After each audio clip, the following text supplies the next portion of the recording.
James, get up here!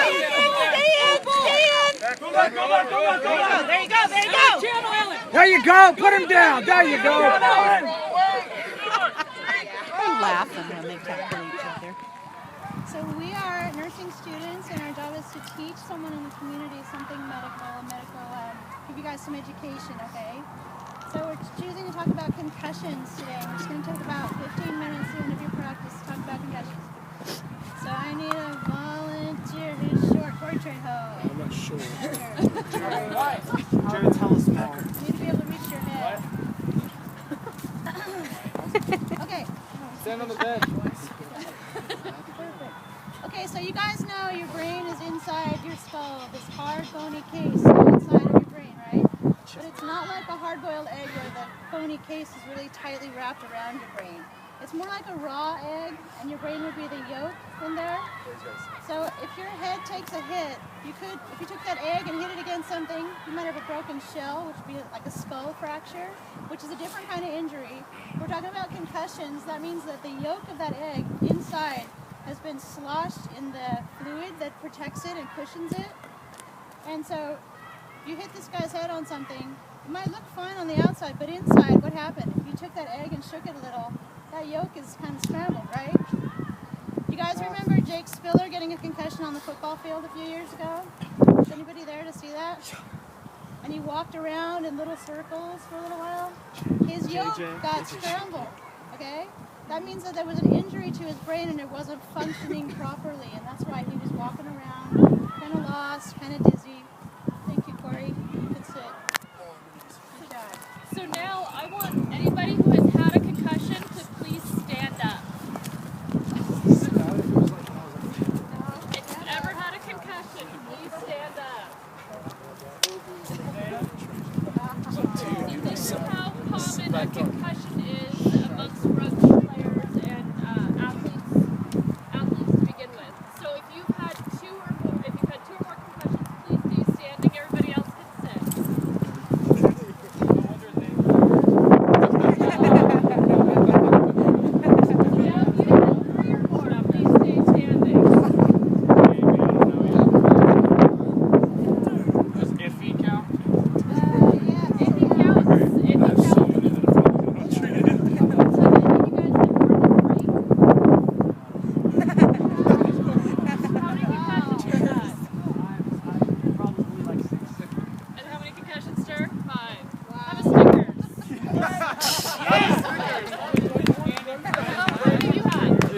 You've had at least 5.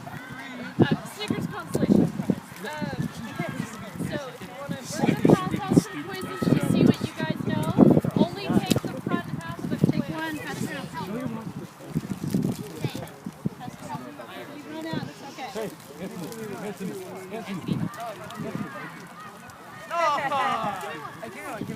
Send me. Only do the front half? Yeah, just do one half. Hey. Oh, and then give the other half to someone else? Oh, just hold on to it. Just hold on to it. Okay. Are they the same? Are they all true? My pen would work, that'd be awesome. I'm right on it. I've had enough to know all the answers to this. Mommy pen's not working. Steps are not working. Hey, no, we need quiz master. I feel like I'm exactly the same. No, sir, just for you. It's not like homework. Alright, somebody share a pen. This thing sucks. It's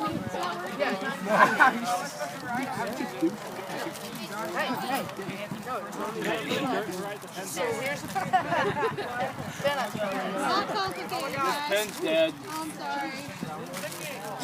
You smart nerd. Hey, you gotta. Oh, I know all the answers to these.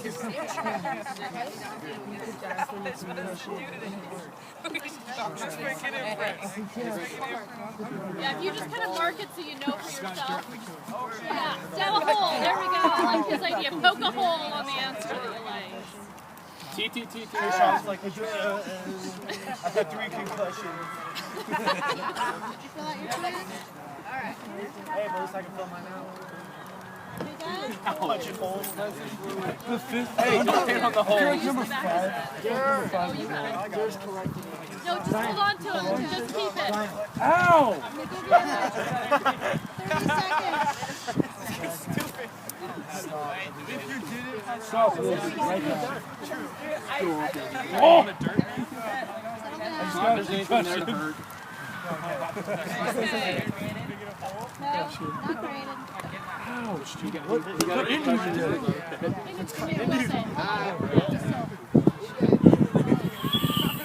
Hey! Hey!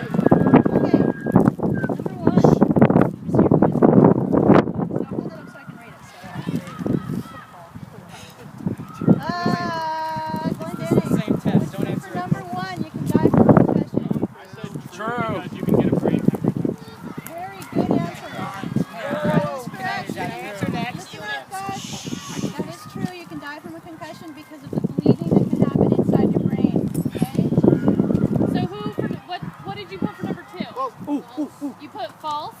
That is true. That is, or you're correct. So Does somebody want? you do not have to pass out for it to be a concussion. It can be, I mean, completely subtle, but your brain can still have a little bit of damage, and so you do not need to have passed out for it to qualify as a concussion. Number 3. Let's see. Okay. For number 3, which says some concussions are not serious. What did you say? Is that true? False. Good try, but wrong. You're stupid. Okay. False. They're Some all concussions serious. are not serious. Good job. That's right. Every concussion is serious. There's no such thing as a mild traumatic brain injury. No such thing. Okay, so what did you put for the next one? False. True. So the question is, if you've had your bell rung, should you wait for 30 to 60 minutes to wait? And you said true. That's actually false. You should. It's kind of a trick. It's kind of a trick question. You should wait until you have been seen by a doctor. Who just colored that out? Eddie, good job. Eddie's got a concussion.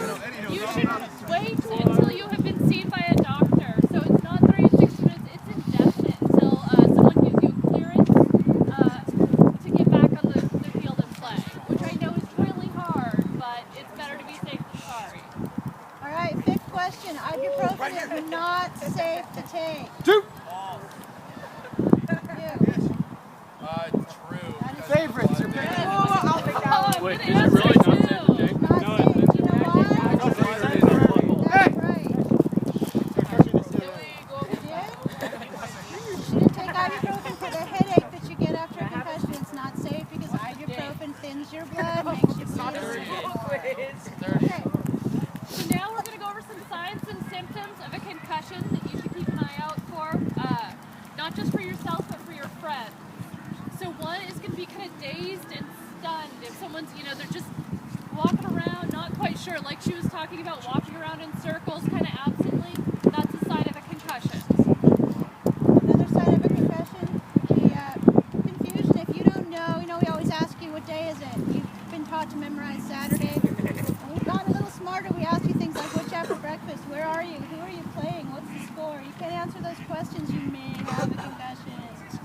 I don't know what To be fair, they don't always have and that has happened, I guess. That's something I that might ask you occurs. who's winning. But Another one is someone who's moving clumsy, just not walking right. They can't walk a straight line. All of a sudden, their movements aren't their normal, smooth movements that you're used to them having or you're used to have yourself.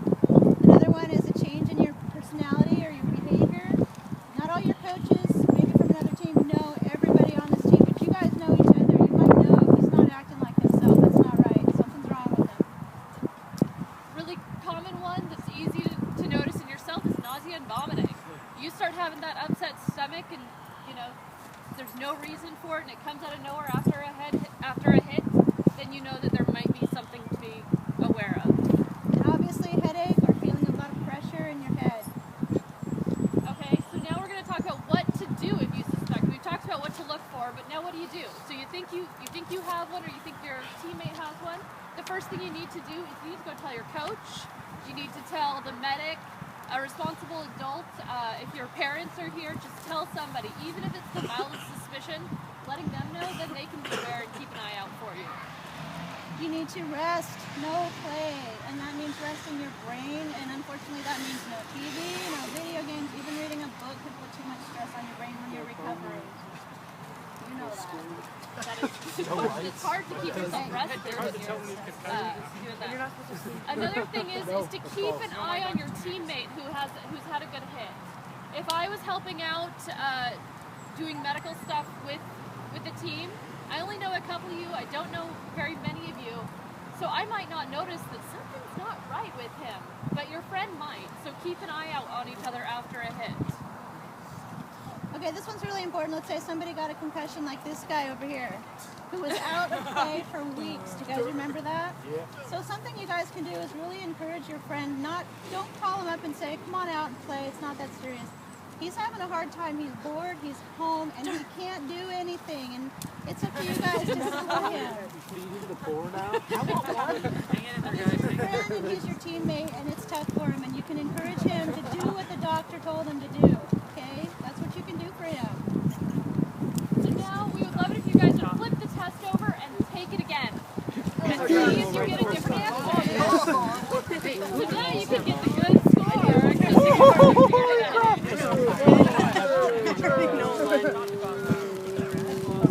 Watch, someone's still gonna get it wrong. This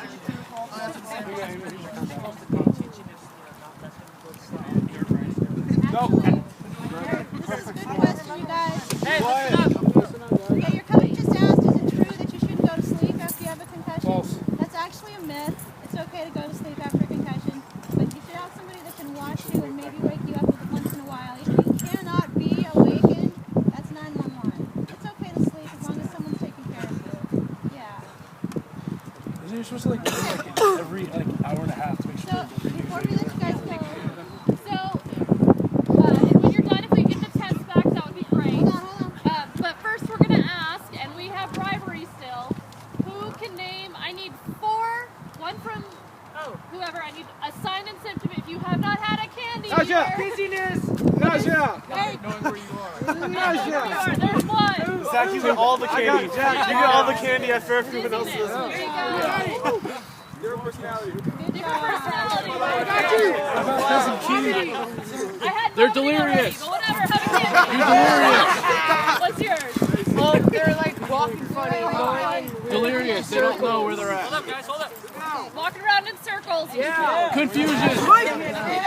Tell me what you can do if you think you have one. Go to the doctor.